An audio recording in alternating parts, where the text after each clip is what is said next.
여러분, 혹시 이런 생각 안 해보셨어요? 나는 분명히 연차도 쌓이고 연봉도 올랐는데 근데 왜 내 통장 잔고는 그대로거나 오히려 더 빠듯하게 느껴질까요? 오늘 바로 그 이야기, 우리 월급쟁이라면 누구나 고개를 끄덕일 수밖에 없는 이 딜레마의 진짜 이유를 한번 제대로 파헤쳐 보겠습니다. 자, 여기 한 분의 이야기가 있습니다. 김준혁 씨라고 입사 8년차 직장인이신데요. 이분 연봉이 무려 75%나 올랐어요. 4천만 원에서 7천만 원으로요. 그런데 사는 건 더 힘들어졌대요.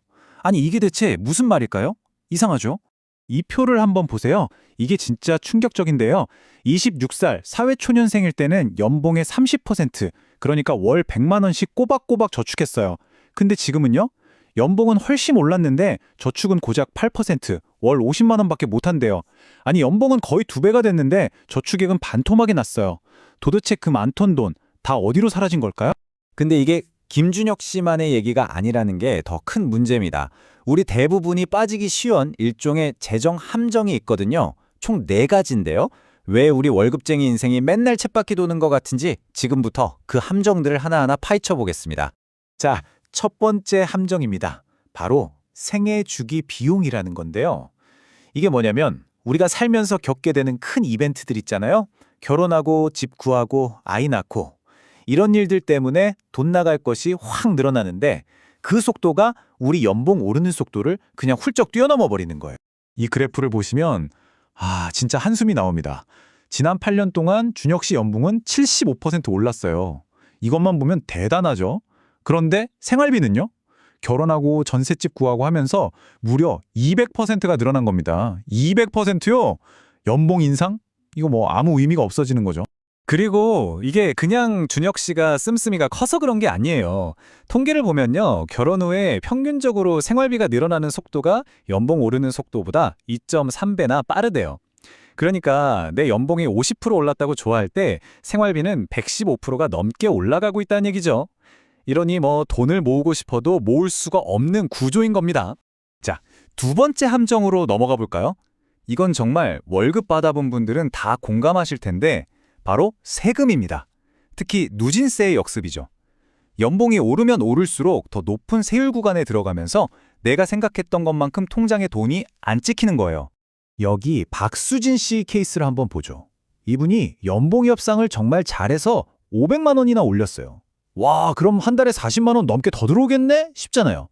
근데 웬걸, 통장에 찍힌 걸 보니까 월급이 고작 21만 원 올랐더라는 겁니다. 연봉 500이 올랐는데 실제 손에 쥔 돈은 절반밖에 안 되는 거죠. 왜 이런 일이 생기는 걸까요?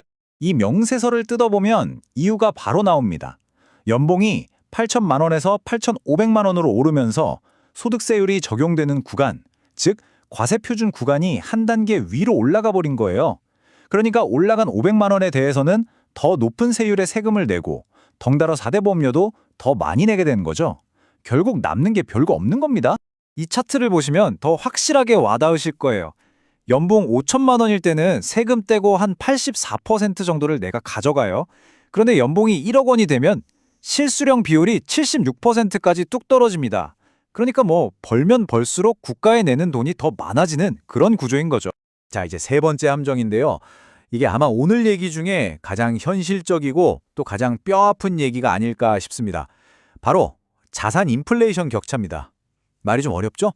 쉽게 말해서 내 월급 오르는 속도보다 집값 같은 자산 가격이 미친 듯이 더 빨리 올라서 그 격차가 도저히 따라잡을 수 없을 만큼 벌어지는 현상을 말해요. 이동욱 씨의 사례를 한번 볼게요.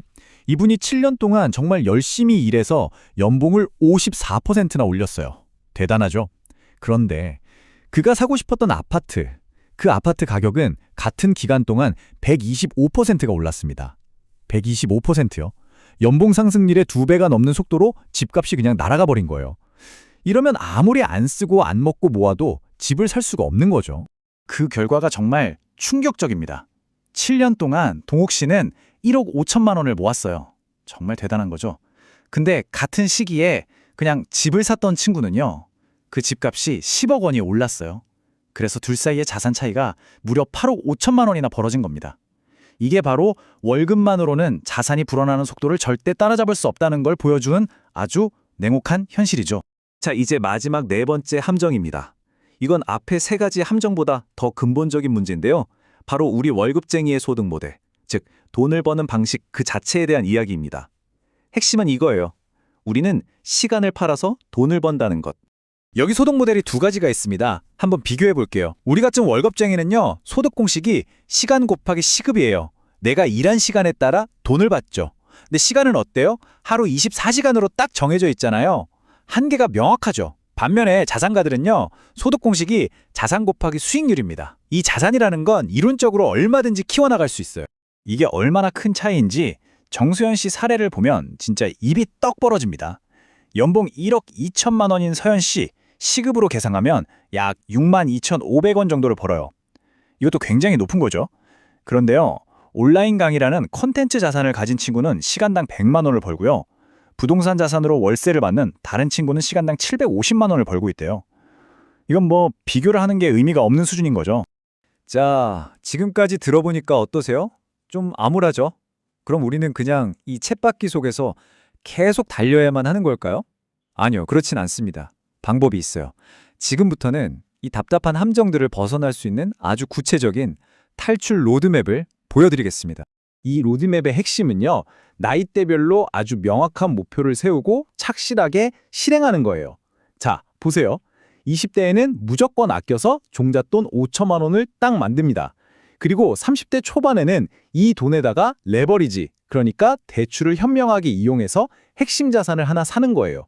그리고 30대 후반부터는 그 자산에서 돈이 나오게 만들고요. 이걸 바탕으로 40대에는 월급 의존도를 점점 줄여나가고 마침내 50대에는 경제적 독립을 달성하는 것. 이게 바로 전체적인 그림입니다. 이게 뭐 너무 거창하고 먼 얘기처럼 들릴 수도 있어요.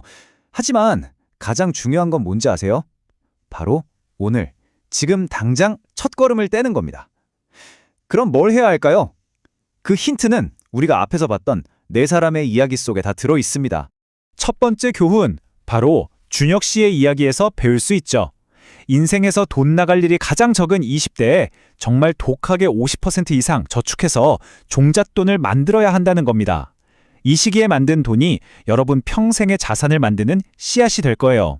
이 골든타임을 놓치면 정말 힘들어집니다. 두 번째 교훈, 이건 동욱 씨의 뼈아픈 경험이죠. 미친 듯이 벌어지는 자산 격차를 따라잡을 수 있는 거의 유일한 방법은 30대 초반에 레버리지를 쓰는 겁니다.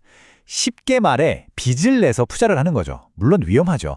하지만 이 결정적인 시기를 놓쳐버리면 그 격차는 아마 평생 따라잡기 힘들지도 모릅니다.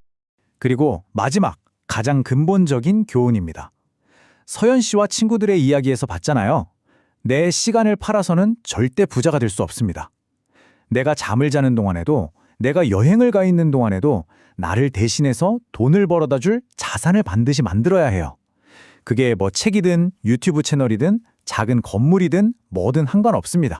자, 그럼 오늘 이야기의 핵심 내용을 정리해 볼까요? 첫째, 20대 때부터 생애주기 비용을 철저하게 관리해야 합니다. 둘째, 누진세 구조를 똑똑하게 이해하고 월급 외 소득을 만들어야 하고요. 셋째, 30대에는 과감하게 레버리지를 활용해서 자산 격차의 사다리를 놓아야 합니다. 그리고 마지막으로 내 시간을 파는 모델에서 내 자산이 팔리는 모델로 소득의 중심축을 옮겨가야 한다는 것. 이겁니다. 월급쟁이로 사는 건 어쩌면 가만히 있어도 가난해지기 쉬운 그런 구조적인 함정 위에 서 있는 것과 같아요. 하지만 이 구조를 정확히 이해하고 계획을 세우고 그리고 가장 중요한 것, 오늘 당장 행동으로 옮긴다면 그 쳇바퀴에서 분명히 탈출할 수 있습니다. 자, 이제 여러분께 묻겠습니다. 당신의 시간에서 자산으로의 전환 언제 시작하시겠습니까?